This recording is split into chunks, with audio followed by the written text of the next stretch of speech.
উনি হচ্ছে হযরতে আব্বাস রাদিয়াল্লাহু তাআলা আনহুর কৃতদাস। কার? বাবা কথা বলেন না, কার? সবাই বলেন কার? দাদা আপনি রাগ করছেন আমার লগে? তো কথা কন না কেন আপনি? সবাই বলেন কার? সবাই বলেন কার? আব্বাস রাদিয়াল্লাহু তাআলা আনহু। উনার কৃতদাস সুহাইব রাদিয়াল্লাহু তাআলা আনহু বলেন, রাআইতু আলিয়ান রাদিয়াল্লাহু তাআলা আনহু, আমি আলী রাদিয়াল্লাহু আনহুকে দেখেছি, উনি ওনার চাচা আব্বাস রাদিয়াল্লাহু আনহুর পায়ের মধ্যে চুমা খাইছে। শুধু তাই না, এই ব্যাপারে আমি আপনাদেরকে আরেকটা হাদিস শোনাই, যেই হাদিসটা জগৎ বিখ্যাত শরহে শিফার মধ্যে উল্লেখ। এই যে আমার হাতে আরেকটা কিতাব আছে, এই কিতাবটার নাম হচ্ছে খাসায়েসুল কুবরা। খাসায়েসুল কুবরার মধ্যে আল্লামা ইমাম জালালউদ্দিন আসিউতি রাহমাতুল্লাহি আলাইহি এই হাদিসখানা উল্লেখ করেছেন, যে এই হাদিসখানা জগৎ বিখ্যাত। আল্লাহ আপনার দেওবন্দ মাদ্রাসা আছে না? কথা কয় না, দেওবন্দ মাদ্রাসা আছে না? এই দেওবন্দীদের গুরু ঠাকুর আশরাফ আলী থানভী তার নসরুত তিব কিতাবের মধ্যে এই হাদিসখানা উল্লেখ করেছেন। একই হাদিস বিভিন্ন কিতাবের মধ্যে উল্লেখ। আল্লাহর নবীর একজন সাহাবী উনি বর্ণনা করেন, ওর নাম হচ্ছে বুরাইদা রাদিয়াল্লাহু আনহু। নাম কি? ওনার নাম হচ্ছে বুরাইদা রাদিয়াল্লাহু তাআলা। তো বুরাইদা রাদিয়াল্লাহু তাআলা আনহু বলেন, আমরা একদিন নবীর কদমে বসে রইছি। কোথায়? কথা কয় না, কোথায়? আমরা একদিন নবীর কদমে বৈশা রইছি গো। এমন সময় কি হইল, একজন কাফের দৌড়াইতে দৌড়াইতে নবীর কদমে আইছে। আল্লাহর নবীর কাছে আইসা আমার নবীকে বলতেছে, ইয়া মুহাম্মদ, আপনি তো নিজেকে নবী দাবি করেন, আপনি নবী, আপনার নাকি অনেক মুজিজা আছে, হে মুহাম্মদ আপনি আমারও একটা মুজিজা দেখান। সুবহানাল্লাহ। এই কথা বলার পরেই আল্লাহর নবী তাকে ডাকলেন। তাকে ডাইকা কাছে আইনা বললেন, এরে কাফের, তুমি এই যে এখান থেকে ওই যে দূরে মরুভূমি পার হইয়া অনেক দূরে একটা গাছ দেখা যায়। তো আল্লাহর নবী বললেন, তুমি এখান থেকে দৌড়াইতে দৌড়াইতে ওই গাছের কাছে যাইবা। গাছের কাছে যাইয়া গাছের ডাক দিয়া কইবা, এরে গাছ, আল্লাহর নবী তোমারে ডাকছে, নবীর কাছে যাইতে কইছে। সুবহানাল্লাহ। সুবহানাল্লাহ বাড়ি যায় কইবেন না? আল্লাহর নবী যখন এই কথা কইছে গো, ওই কাফের মনে মনে ভাবছে, গাছের কইলে কি আর গাছায় পড়বো, যা কইছে যখন একটু হুকুমটা পালন করে দেখি। এই কথা বলেই ওই কাফের হাঁটতে হাঁটতে ওই গাছের কাছে গেছে। গাছের যায় বলতেছে, হে গাছ, আল্লাহর নবী তোমাকে ডেকেছে, তোমাকে যাইতে বলছে। এই কথা কইয়া মুরসাইতে হ্যাঁ আইটে আইটে আয়া হরতাছে। এমন সময় পিছন থেকে আওয়াজ আইছে, আর পিছন থেকে আওয়াজ আইছে, মরমর মরমর চরচর করে শব্দ হয়। পিছনের দিকে তাকায় দেখে বিশাল বড় মরুভূমির ওই গাছটা ডান দিকে হেলা গেছে। ডান দিকে হেলে বাম দিকের শিকড় ছিঁড়ছে, বাম দিকে হেলে ডান দিকের শিকড় ছিঁড়ছে, সামনের দিকে হেলে পিছন দিকে হেলে সামনের দিকের শিকড় ছিঁড়া ওই গাছটা উড়াল ফাটতে ফাটতে আমার নবীর কদমে আইসা হাজির হয়ে গেছে। আমার নবীর কদমে আইসা যখন হাজির হয়েছে গো, আল্লাহর নবীর এই মহা মুজিজা দেখতেছে, ওই গাছ আইসা নবীর পায়ের মধ্যে ঝুঁকে গেছে, নবীর পায়ের মধ্যে ঝুঁকে গেছে। নবীর পায়ের মধ্যে ঝুঁকা যখন ওই গাছ, আল্লাহর নবী ওই গাছটাকে ডাক দিয়া বললেন, এ গাছ, তোমার কাজ শেষ হয়ে গেছে। আমি নবীর হুকুম হইল, তুমি যেইভাবে মরুভূমিতে ছিলা ওইভাবে মরুভূমিতে চইলা যাও, আগের মতো গাছ হয়ে তুমি দাঁড়ায়া যাও। এই কথা যখন আল্লাহর নবী বললেন, বলার সাথে সাথে ওই গাছটা উড়াল ফাটতে আমার নবীর কদমে চলে গেছে। নবী ওই গাছ গোড়ার মধ্যে যাইয়া সুন্দর করে দাঁড়ায় গেছে। এই দৃশ্য না দেখা এই দৃশ্য না দেখা ওই কাফের আমার নবীরে ডাক দিয়া কয়, নবী গো, ইয়া রাসূলুল্লাহ, আপনি আমার হুকুম দেন আমি যেন আপনাকে সেজদা করি। আল্লাহর নবী বললেন, এই শুন, আমার ইসলাম ধর্মের মধ্যে সেজদা বলতে কিচ্ছু নাই। আর আমার ধর্মের মধ্যে যদি সেজদা দেওয়া জায়েজ হইতো, আমি প্রত্যেকটা স্ত্রীর প্রতি হুকুম দিতাম তারা যেন তাদের স্বামীকে সেজদা করে। না, আমার ধর্মের মধ্যে সেজদা নাই, তবে আমার ধর্মের মধ্যে কদম বুসি আছে। তখন ওই কাফের হুকুম চাইলেন, ইয়া রাসূলুল্লাহ, আপনি আমার হুকুম দেন আমি যেন কদম বুসি করি। আমার নবী ডাক দিয়া কয়, না, কোন কাফের কদম বুসি আমি নেই না। ওই কাফের ডাক দিয়া কয়, ইয়া রাসূলুল্লাহ, এই মুহূর্তে আমার মধ্যে ঈমানের বাতি জ্বালায়া দেন, আমাকে পড়ায়া দেন লা ইলাহা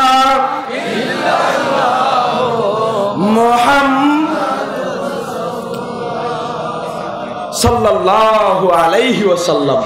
আল্লাহর নবী ওই লোকটাকে কালেমা পড়ায়া, কাফের এখন কি হইছে? কাফের এখন কি হইছে? মুসলমান। শুধু মুসলমানই না, ওই কাফের এখন সাহাবী হয়ে গেছে। সুবহানাল্লাহ, বাড়ি যায় কয়ে। এখন আল্লাহর নবীকে বলতেছে, ইয়া রাসূলুল্লাহ, এখন হুকুম দেন। আমার নবীকে, যাও তুমি এবার কদমবুসি করো। ওই যে কাফের এখন সাহাবী হইয়া আমার নবীর পায়ের মধ্যে চুমা খায়া মন ভৈরা কদমবুসি করছে। এই কয়টা হাদিস গেল? কয়টা? তিনটা। এই তিনটা হাদিস থেকে প্রমাণ হয় নবীর সাহাবীরা নবীকে করছে, এক সাহাবী আরেক সাহাবীরা কদমবুসি করছে। নবীর জামানায় যদি কদমবুসি চলে, নবীর সাহাবীরা যদি কদমবুসি করে, দাদু ভাইরা, আমনের জামানার আমনের যুগের মৌলবী কইতাছে, আমনের যুগের মৌলবী কইতে আছে যে যদি কেউ কদমবুসি করে এমন গুনাহ হইব, 5টা হজ কইরাও গুনাহ মাফ করান যাইতো না। আর হাদিস থেকে আমরা দেখি সব নবীর সাহাবীরা নবীকে কদমবুসি করেছে, এক সাহাবীকে আরেক সাহাবীকে কদমবুসি করেছে। এখন আমি আপনাদের কাছে জানতে চাই, এক কদমবুসি করলে যে গুনাহ হইব আর এই গুনাহ যে হজ করলো মাফ হইতো না, এটা কি সাহাবীরা জানতো না? হ্যাঁ, কি জানতো?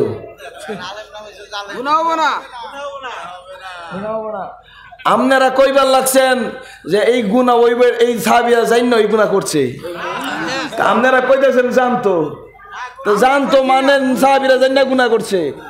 এখন এর থেকে কি বোঝা যায়? কদমবুসি করলে গুনাহ না সওয়াব? হারাম না হালাল? বেদাত না ইবাদত? জায়েজ না নাজায়েজ?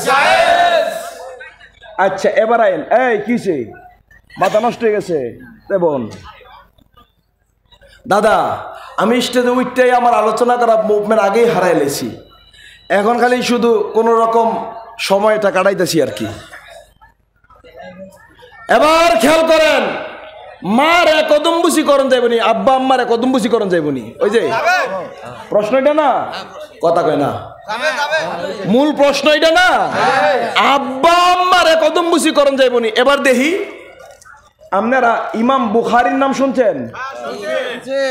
যেমন মনে হইতেছে আপনারা এইটার নাম জীবন শুনেন নাই। শুনলে কথার উত্তর দেন। ইমাম বুখারীর নাম শুনছেন?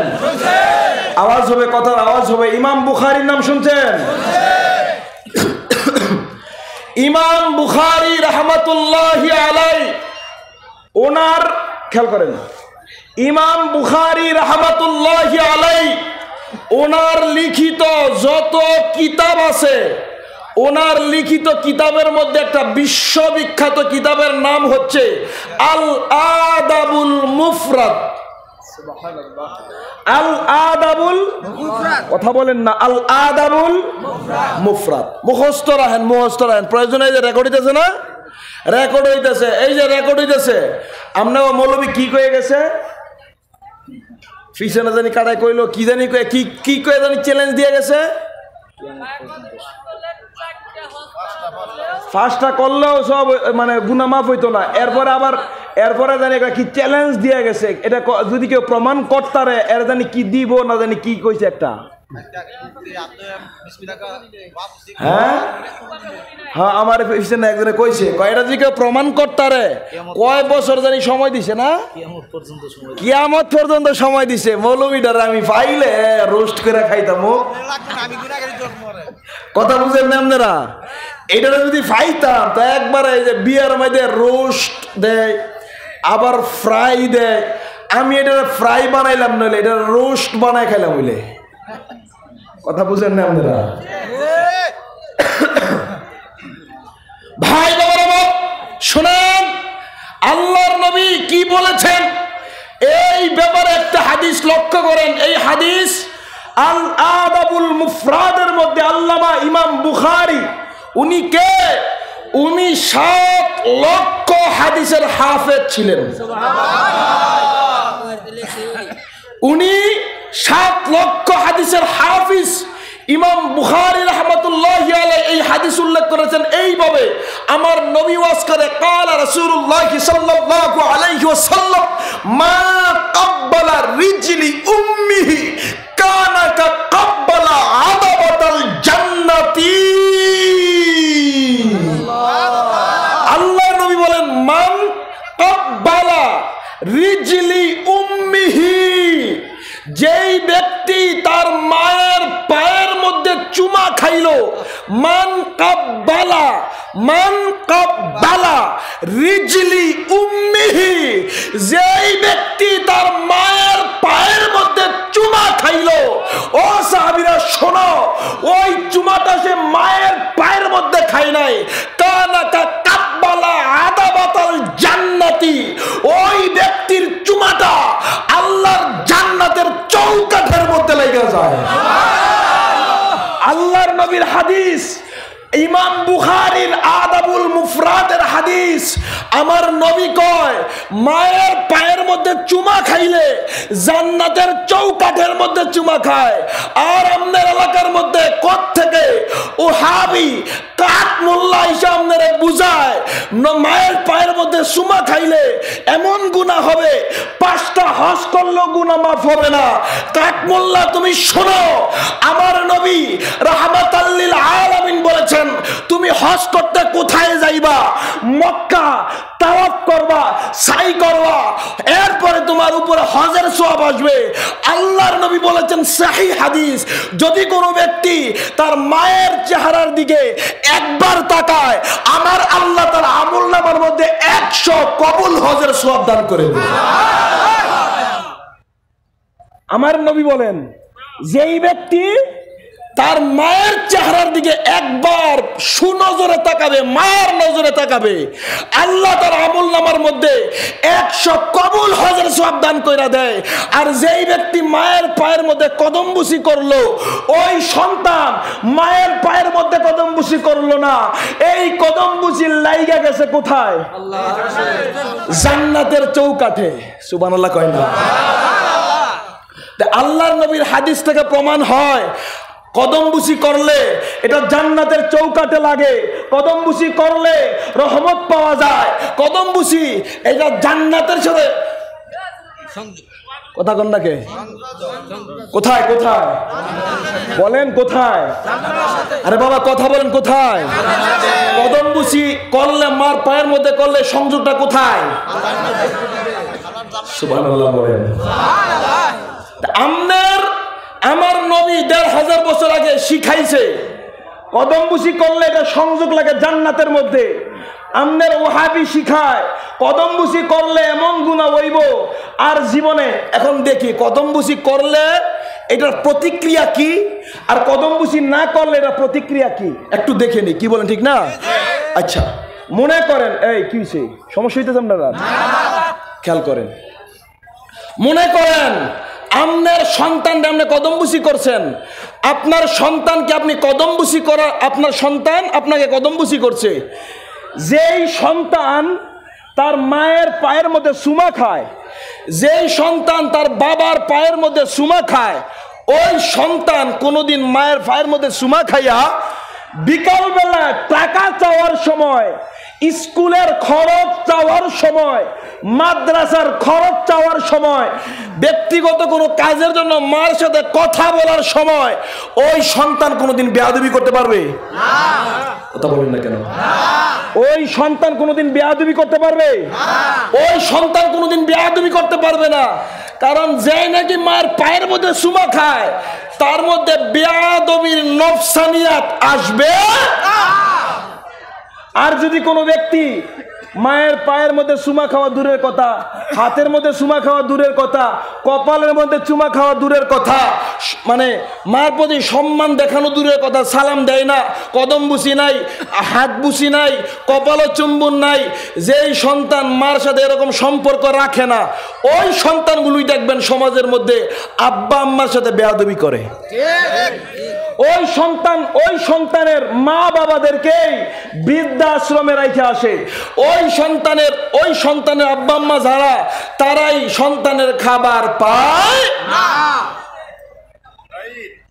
আর যারা আব্বা আম্মাকে কদমবুসি করে, এরা কোনোদিন মা বাবার চেহারার দিকে বড় চোখ করে তাকাইতে পারে না। কারণ তার ভিতরে ওই যে কদমবুসি করছে, এটা নূর আছে না? এই কারণে যখন বড় বড় চোখ করতে যাবে, রাগ করতে যাবে, তার ভিতর থেকে একটা বাধা আসবে, আরে মার পায় না কদমবুসি করলাম। কথা বলেন না কেন? ঠিক না? এই যে কদমবুসি, যেই সন্তান মায়ের পায়ের মধ্যে ছোটবেলাতে চুমা খাবে, এই পায়ের মধ্যে একটা ভক্তি জন্মাবে, এই মায়ের কাছে একটা ভক্তি জন্মাবে।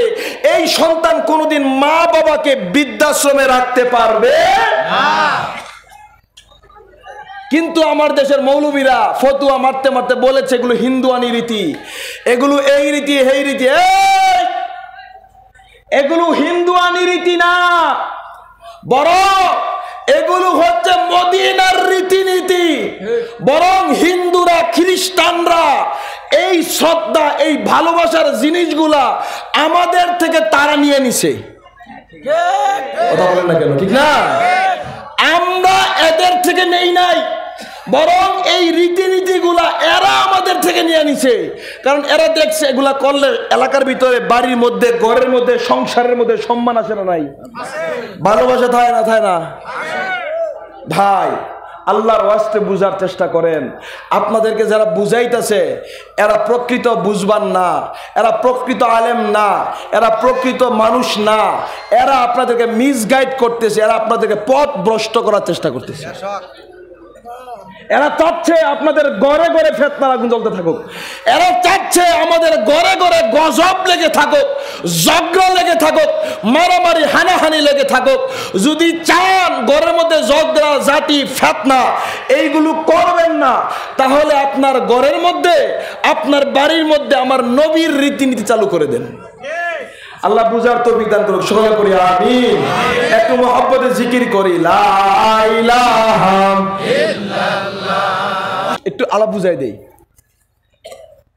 কোরআন শরীফের ভিতরে কদমবুসি করার কথা আসবে না, কোরআন শরীফের ভিতরে দাঁড়ায় সম্মান করার কথা আসবে না, কোরআন শরীফের ভিতরে এইগুলো সম্মান কেমনে করবেন এইটা আসবে না।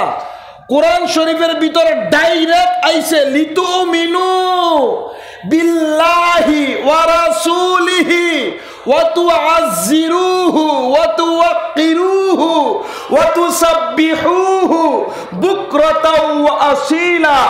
আমার নবীর প্রতি ঈমান আনো, আমার নবীর প্রতি সম্মান প্রদর্শন করো, আমার নবীকে তাজিম করো। কোরআনের ভিতর আইছে শিরোনাম, কোরআনের ভিতর আইছে হুকুম। এখন আপনি এই সম্মান কেমনে করবেন, এই সম্মানটা শিখাইছে আমার নবী প্র্যাকটিক্যালি হাদিসের ভিতরে। কথা বুঝেন নাই? কথা কয় না, কথা বুঝেন নাই? কোরআন শরীফের ভিতরে ব্যাখ্যা বিশ্লেষণ আসে না। কোরআন তো মূল গ্রন্থ, এইটার ভিতরে মূল ইবারত আইছে, এইটার ভিতরে মূল হুকুম আইছে। কি হুকুম আইছে? যে তোমরা তোমরা সম্মান প্রদর্শন করো। এখন সম্মান প্রদর্শন আপনি কেমনে করবেন? এই সম্মান প্রদর্শনের বিভিন্ন রীতি নীতি এইটা আমার নবীর হাদিসের মধ্যে শিখাইছে। যেমন নবীর পায়ের মধ্যে সাহাবীরা চুমা খাইছে, এইটা কি সম্মান? সুবহানাল্লাহ কয় না? আমার নবীকে দেখা সাহাবীরা দাঁড়ায় সম্মান করছে। নবী যখন গর্তে বাড়িয়ে জায়গা সাহাবীরা দাঁড়ায় থাকছে, এটা কি সম্মান? বলেন এটা কি সম্মান? আমার নবী হুকুম দিছে, দেওয়ার সাথে সাথে সাহাবীরা পালন করছে, এটা কি সম্মান? তো কোরআন শরীফে কদমবুসির কথা থাকতো না, কোরআন শরীফে মূল কথা বলা আছে ওয়াতু আজিরুহু, সম্মান করো। কোরআন শরীফে কি বলা আছে? সম্মান করো। এই সম্মানটা কেমনে করতে হইব এইটা হাদিসে দেখাইছে। তাহলে হেই যেই ব্যাককলে দলিল মানে যুক্তি দিছে, মানে যেই ব্যাককলে যুক্তি দিছে, মানে এই ব্যাককলে তো মনে করছে হাদিস শরীফের মধ্যে যেমনে থাকবো কোরআন শরীফের ভিতরে এমনিই থাকবো। কথা বুঝেন না আপনারা? আচ্ছা আচ্ছা, এটা যদি এমনি থাকতে হয় তাইলে আপনারা রোজা রাখেননি?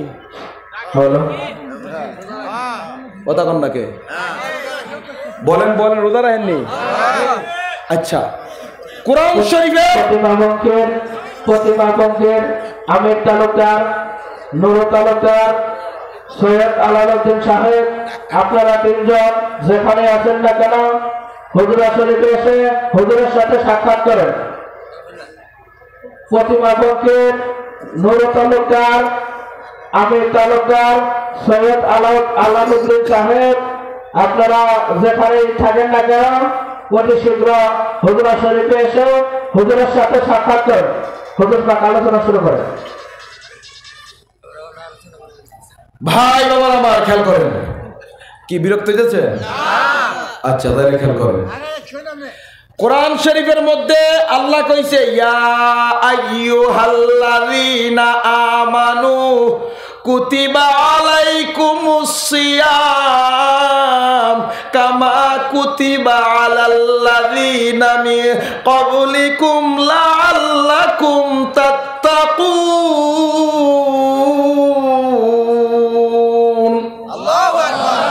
আল্লাহ কোরআনের ভিতর কইছে কুতিবা আলাইকুমুস সিয়াম, আমি তোমাদের উপর ফরজ করে দিয়েছি রমজানের রোজা। এই কথা কোরআনে কইছে। কিন্তু আপনারা না, শুধু আমরাও তো ওই যে রাতের সুবহে সাদেকের আগে সেহরি করি, এরপরে সূর্যাস্তের পরে ইফতার করি, এরপরে আপনার এইভাবে রাখতে হইব। কোরআন শরীফের ভিতরে একটা দলিল দেবেন? পারা যাবে না। হ্যাঁ পারা যাবে না। কথা কন না কে? পারা যাবে না। কে পারতেন না কে? পারা যাবে না। মানে হেই ব্যাক করলে জিগাইবেন আর কি? কথা বুঝেন নাই? হেই ব্যাক করলে জিগাইবেন কোরআন শরীফের ভিতরে একটা দেখাতো এই এমনি এমনি এমনি নৌকা হয়েছে। এরপরে আপনাকে এলাকার ভিতরে আপনারা নামাজ কয় ওয়াক্ত পড়েন?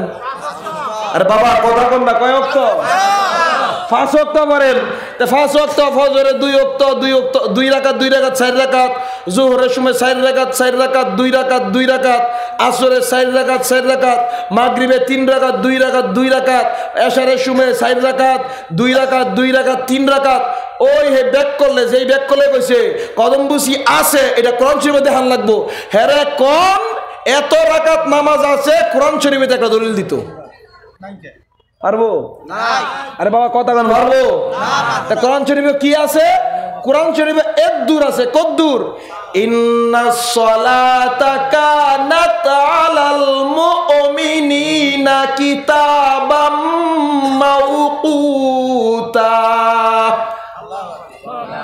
কোরআন শরীফে এক দূর আছে, নিশ্চয়ই যখন নামাজের সময় হইব তখন তোমরা নির্দিষ্ট নামাজ নির্দিষ্ট ওয়াক্তেই আদায় করে নিবে। কোরআন শরীফে আইছে খালি হুকুম। কি? আরে বাবা কথা কন না কি? কোরআন শরীফে আইছে খালি হুকুম, করবি। কেমনে করমু, কোমনে করমু, কোন কেমনে, কোনটার পরে কোনটা কি এইটা আসে নাই। ফজরে 2 সাইড, জোহরে এই, আসরে এই, ব্যাখ্যা বিশ্লেষণের কোন ব্যাখ্যা কোরআনের মধ্যে আসে নাই। বরং পবিত্র কোরআনের মধ্যে ডাইরেক্ট ডাইরেক্ট হুকুম আসছে, ডাইরেক্ট হুকুম আর ব্যাখ্যা বিশ্লেষণ এই সব কিছু আছে আমার নবীর হাদিসের ভিতরে। কি কথা বুঝা গেছে আমার? তাহলে হেই মৌলবীরে ধরেন, এটা দইরা সামনে আনেন, সামনে আনার পরে বুয়া জিগাই, তাহলে মজা হইব। কথা কয় না, আছে না? বুঝেন না আপনারা? এটা সামনে দইরা আইন না বুয়া যদি এইগুলো বলা যায় তাইলে মজা হইব নাকি? আপনারা সাধারণ মানুষ, আপনাকে উপরে আর ওজন কত দূর দিমু, যে দূর দিছি এর দূরই তো অনেকে মুরসাইতেছে। মাওলানা সাহেব কি কইতেছেন আর বুঝতেছি না, যে দূর কইছেন এর দূরই স্বাভাবিক। এবার দাদু ভাইরা আমার, যাই হোক, আশা করি প্রশ্নের উত্তর বুঝছেননি আপনারা, কথা কেন বুঝছেননি? আচ্ছা, এখন পরের প্রশ্ন কার আছে একটু বলেন। আসসালামু আলাইকুম। ওয়ালাইকুম আসসালাম ওয়া রাহমাতুল্লাহ। আমি এমন এক জায়গায় বসবাস করি, আজকে জোহরের নামাজের সময় একজন মুক্তি দাবি করে, ওনার হাতে হাত রাখে, বিসমিল্লাহ বলে হাত মিলাইয়া দোয়া বলছি কয় বেদাত। এটা সম্বন্ধে আমার একটু জানার বিষয়, কিন্তু বিসমিল্লাহ আমি জানি যে প্রথম সৃষ্টি করছে আল্লাহ, এটার সম্বন্ধে কি এমন এক ওয়াহাবিক। বসেন বসেন, সকালে একটু মারহাবা বলেন। প্রশ্ন বুঝছেননি আপনারা? সময় আসেনি? সময় না থাকলে আচ্ছা, সময় আমার তো সময় নাই গো দাদা। শোনেন, শর্ট করে বলি। প্রশ্নটা হইল, উনি বিসমিল্লাহ কইয়া বায়ের হাতটা ধরছে, কি করছে? হাতটা দইরা এরপর দোয়া করছে, ইয়াগফিরুল্লাহু লানা ওয়া লাকুম, ইয়াগফিরুল্লাহু লানা ওয়া লাকুম। এটা অর্থ কি জানেননি? ইয়াগফিরুল্লাহু লানা ওয়া লাকুম মানে আল্লাহ তোমাদেরকে এবং আমাদেরকে ক্ষমা করে দেখ। আচ্ছা, এবার শুনেন,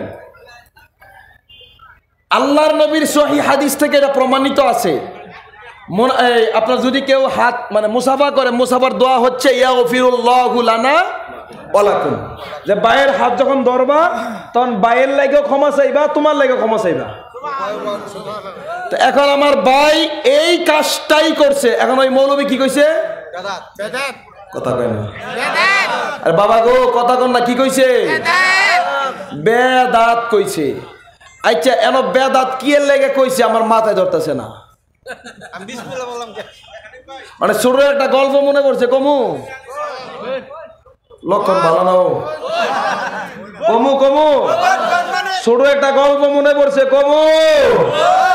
আচ্ছা, তাইলে শোনেন, গল্পটা হইল, এক এলাকার মধ্যে এক মুফতি সাহেব, মনে করেন কথার কথা, দেওবন পাশ করেছে। কি পাশ করেছে?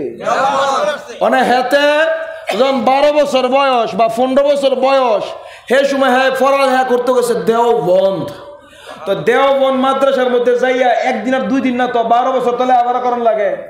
মানে 12 বছর লেখাপড়া করছে, 12 বছর লেখাপড়া কইরা বাইতেছে। 12 বছর আর 15 বছর, কয় বছর? 27 বছর। তো 12 আর 15 27 বছর বয়স, বেচারার বিয়া শাদির বয়সও হয়েছে, সবই হয়েছে। মানে বাড়ির যখন আইছে, বাড়িতে আইয়া দেখে হ্যাঁ কেউ চিনে না, কেউ কথা কন না, কেউ চিনে না।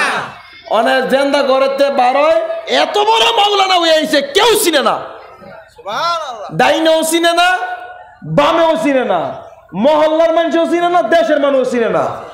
অনেক হ্যাঁ ঘরের মধ্যে বইয়া বইয়া চিন্তা করতেছে, কয় আমার তো মানুষের চিনার লাগবো আগে নাকি? কথা কয় না। আমি যে মাওলানা হইছি, মাওলানা বলতে যে একটা মাওলানা এই বাইত আছে, এটা তো মানুষের জানান লাগবো। মানে এইটা হ্যাঁ চিন্তা করতেছে, এইটা চিন্তা করতে করতে করতে করতে করতে করতে করতে করতে হঠাৎ করে মাথার মধ্যে একটা বুদ্ধি আইছে।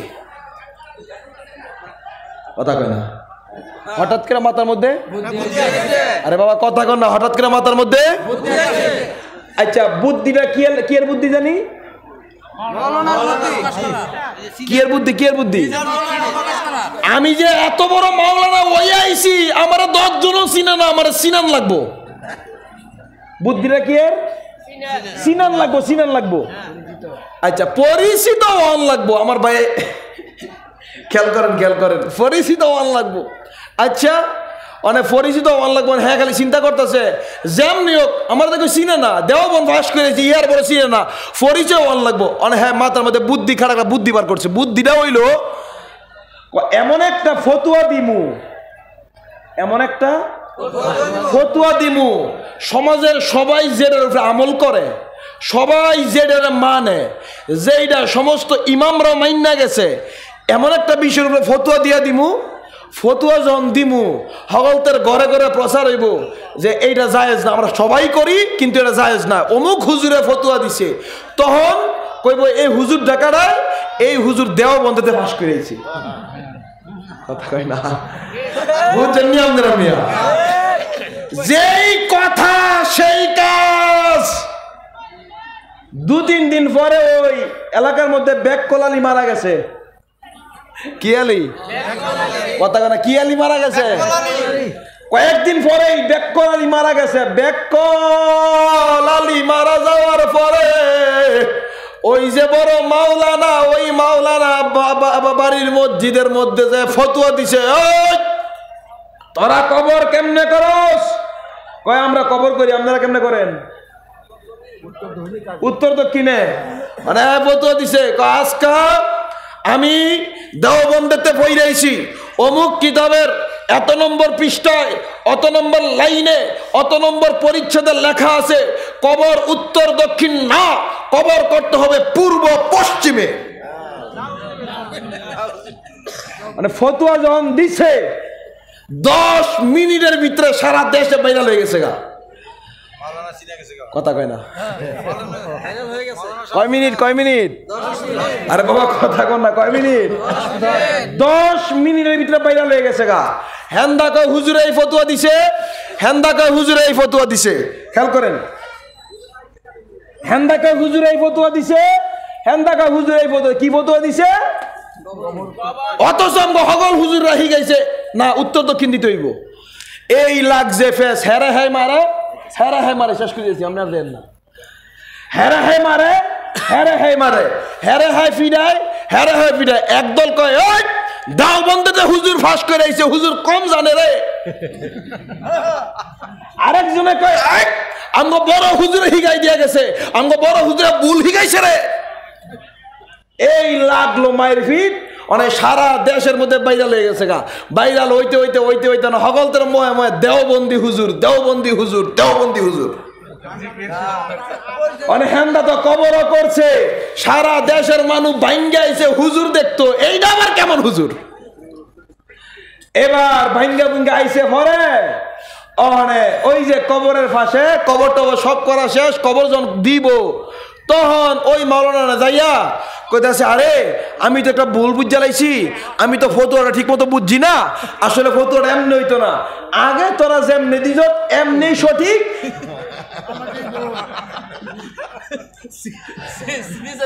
আগে আগে আগে তোরা যেমনি দিছ এটাই কি ফায়দা? হুজুর কি হয়েছে? ভাইরাল হয়ে গেছে। ফায়দা হুজুর কি হয়েছে? ভাইরাল হয়ে গেছে। আমার দাদা যে মুফতির কথা কইছে, এই মুফতির ভাইরাল হওয়ার শখ জাগছে। মুফতি উল্টা ফতুয়া দিছে দেখে আজকে এই হাজার হাজার মানুষের সামনে আমি ওয়াজ করলাম নাকি?